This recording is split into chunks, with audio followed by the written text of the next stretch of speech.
Alors Catherine, je ne sais pas si je suis à l'antenne, oui. On me fait signe que oui.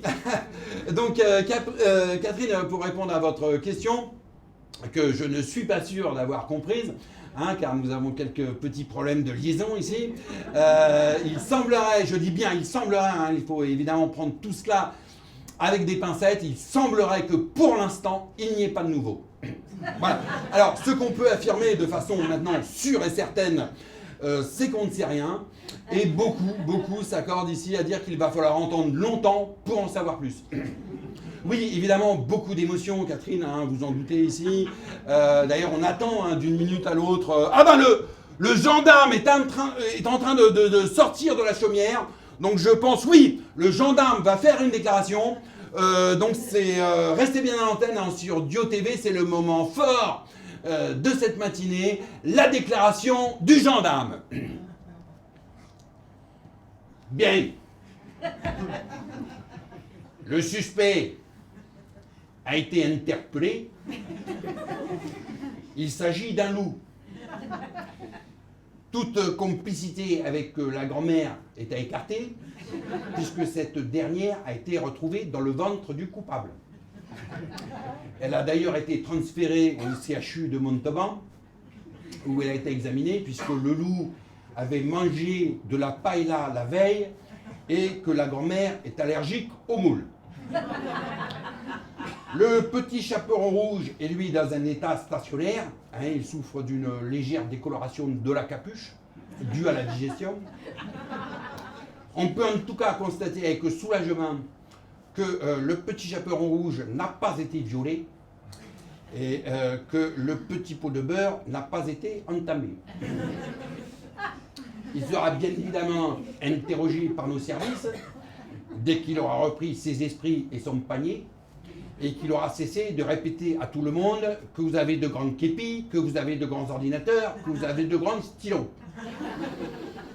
Il sera examiné par la cellule psychologique, mais il apparaît d'ores et déjà certain que le petit chaperon rouge était passablement demeuré avant l'agression, puisqu'il était incapable de faire la différence entre une grand-mère en robe de chambre et un loup en chemise de nuit. Je me suis entretenu avec la galette, qui ne peut rien affirmer, évidemment, puisqu'elle était au fond du panier pendant l'agression, sous une nappe Vichy, de triste mémoire. Mais il lui semblerait que le loup n'était pas en chemise de nuit, mais en nuisette, avec des porte-jartelles. Ce qui nous a conduit, évidemment, à perquisitionner à son domicile, où nous avons effectivement trouvé des tracts du Festival du jeune cinéma africain de Livry-Gargan, ainsi que sur son ordinateur des images d'agneaux de moins de 3 ans et de cochons mineurs.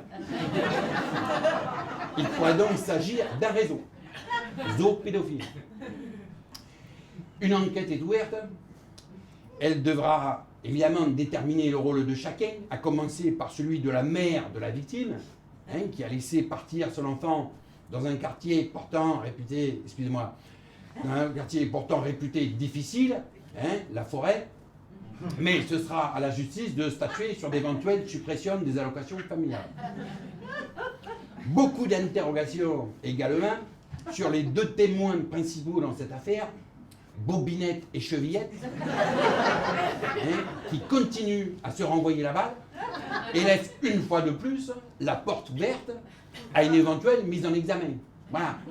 Ce que je peux vous dire... Oui, pardon, excusez-moi.